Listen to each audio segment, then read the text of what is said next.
এটা একটা পরিকল্পিত হত্যাকাণ্ড ছিল যে বাংলাদেশকে বিজয়ের পূর্ব মুহূর্তে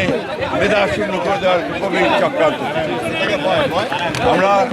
ভারত জাতীয় দলের পক্ষ থেকে আমরা এসেছিলাম আজকে এই দিনটিকে স্মরণ করে আমাদের দলের চেয়ারপারসন দেশনেত্রী বেগম খালেদা জিয়া, যিনি অত্যন্ত অসুস্থ, তার পক্ষ থেকে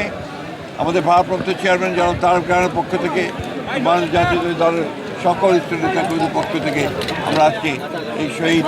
বুদ্ধিজীবী স্মৃতিসৌধে এসে আমরা শ্রদ্ধা নিবেদন করেছি, শপথ গ্রহণ করেছি যে আমরা যে কোনো মূল্যেই বাংলাদেশের স্বাধীনতা সার্বভৌমত্বকে অক্ষুণ্ণ রাখবো, গণতান্ত্রিক অগ্রযাত্রাকে অক্ষুণ্ণ রাখবো, সমস্ত চক্রান্তকে ব্যর্থ করে দিয়ে বাংলাদেশকে নতুনভাবে আমরা গড়ে তুলব ইনশাআল্লাহ। আমাদের নেতা জনাব তারেক রহমান, যিনি আমরা আশা করছি যে 25 ডিসেম্বর আমাদের মাঝে এসে পৌঁছবেন,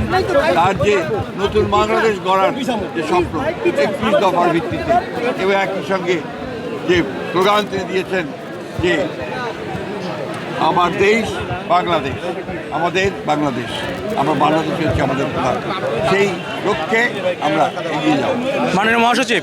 নির্বাচন নিয়ে সামনে যতই ঘনিয়ে আসতেছে সময়, ততই দেখতে পাচ্ছি নানান রকম ষড়যন্ত্র ডালপালা মেলছে। এই ক্ষেত্রে চক্রান্তকে ব্যর্থ করে দিয়ে